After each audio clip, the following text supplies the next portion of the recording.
হাসপাতালে ভর্তি সুজয় কৃষ্ণ ভদ্র ওরফে কালীঘাটের কাকু। বৃহস্পতিবারেও হলো না প্রাথমিকে নিয়োগ দুর্নীতি সংক্রান্ত ইডির মামলায় চার্জ গঠন। এদিকে কালীঘাটের কাকুর আইনজীবীর দাবি এবং বিএম বিড়লা হাসপাতালের রিপোর্ট ঘিরে তৈরি হয়েছে নতুন বিতর্ক। প্রাথমিকে নিয়োগ দুর্নীতি সংক্রান্ত ইডির মামলায় গত 13 ডিসেম্বর পার্থ চট্টোপাধ্যায়ের জামিন মঞ্জুর করে সুপ্রিম কোর্ট। ওই দিনই সর্বোচ্চ আদালত নির্দেশ দেয় 31 ডিসেম্বরের মধ্যে চার্জ গঠনের বিষয়ে সিদ্ধান্ত নেবে নিম্ন আদালত।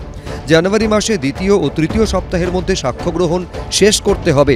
সেই নির্দেশ মেনে গত সোমবার সব অভিযুক্তকে ইডির বিশেষ আদালতে সশরীরে হাজিরা দিতে বলা হয়। পার্থ চট্টোপাধ্যায়, অর্পিতা মুখোপাধ্যায়, কুন্তল ঘোষ, তাপস মণ্ডলরা হাজির হলেও অসুস্থতার কারণে আদালতে আসতে পারেননি সুজয় কৃষ্ণ ভদ্র, যার জেরে থমকে যায় চার্জ গঠন।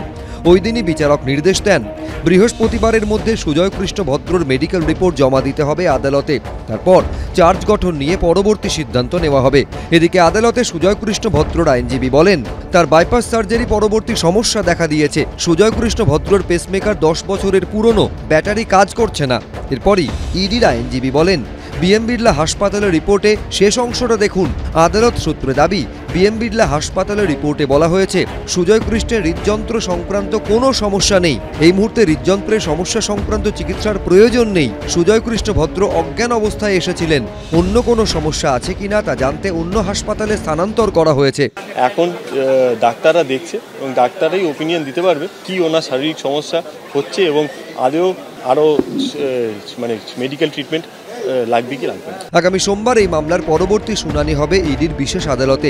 ওই দিন জেলবন্দি অভিযুক্তদের ভার্চুয়াল হাজিরা এবং জামিনে মুক্তদের সশরীরে হাজিরা নির্দেশ দিয়েছেন বিচারক। ওই দিন অ্যাপোলো হাসপাতালের রিপোর্ট তলব করেছেন বিচারক। প্রকাশ সিনহা, এবিপি আনন্দ, কলকাতা।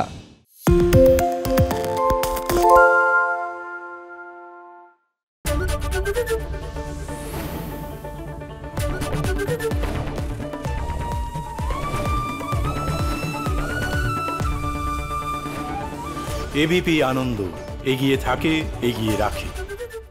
আরে চাটা দে ভাই, আমার একটা চা দেন। কি হলো আমারটা? বাংলা পক্ষপাত চায় না, বাংলা খবর চায়। বাংলা খবর, বাংলার খবর। সত্য অন্তহীন, সত্যের খোঁজও তাই, সত্য সন্ধানে তাই আমরা অক্লান্ত, অকুতভয়। এবিপি আনন্দ নতুন ভাবনার প্রতীক, যা মনে মুক্ত, তথ্যে যুক্ত এবং যাবতীয় সীমানার বাঁধন থেকে মুক্ত। সীমা না শব্দটির মধ্যে লুকিয়ে আছে মানা শব্দটি, যেন চোখ রাঙানি এক অদৃশ্য বেড়াজাল, যা আটকে রাখে আমাদের এক ছোট্ট গণ্ডির মধ্যে। একমাত্র সঠিক খবরই গড়ে তুলবে এক মুক্ত সমাজ। সেই জগৎ গড়ার লক্ষ্যে কোনো সীমানার ঠুকুটি আমরা মানব না। এবিপি আনন্দ, এগিয়ে থাকে, এগিয়ে রাখে।